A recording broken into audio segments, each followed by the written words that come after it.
আমি এফআইআর করবো।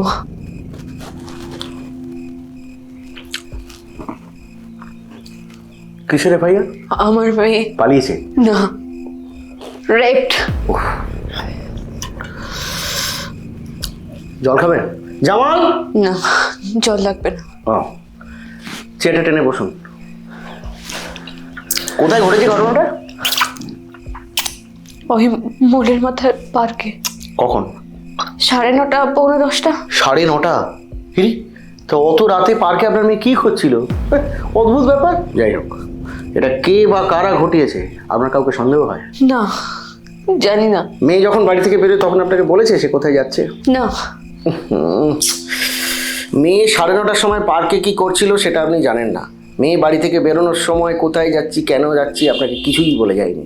কে বা কারা আপনার মেয়ের সঙ্গে এই ঘটনা ঘটাতে পারে সে সম্পর্কেও আপনি কিছু জানেন না। আরে কেমন মা আপনি! বাড়িতে কি মেয়েকে শাসন টাসন করার কোনো অভ্যেস নেই না? এই জামাল, এগুলো নিয়ে যাও তো আর ভালো লাগছে না, খেতে বসেও শান্তি নেই। আপনি এফআইআরটা করুন। হ্যাঁ, তা তো করতেই হবে। আচ্ছা, আপনার মেয়ে পোশাক কি পরেছিল একটু বলতে পারবেন? মানে কিছু মনে করবেন না, রুটিন চেক আপে এগুলো জিজ্ঞেস করতেই হয়। ফ্রক। ফ্রক? মানে ওই হাঁটুর ওপরে যেগুলো শেষ হয়ে যায়, কি তাই তো জামাল? হ্যাঁ, সত্যি আপনারা মেয়েদেরকে এই সমস্ত জামা কাপড় পরতে অ্যালাউ করবেন, আর কিছু হলেই তখন পুলিশের দেয়, কি তাই তো? সত্যি আপনারা এগুলো বুঝেও বোঝেন না।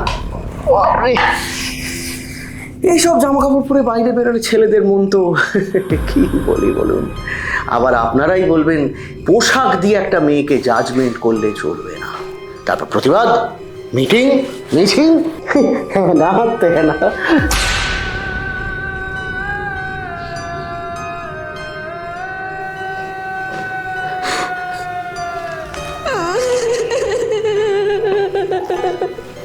বয়স কত আপনার মেয়ের? 6।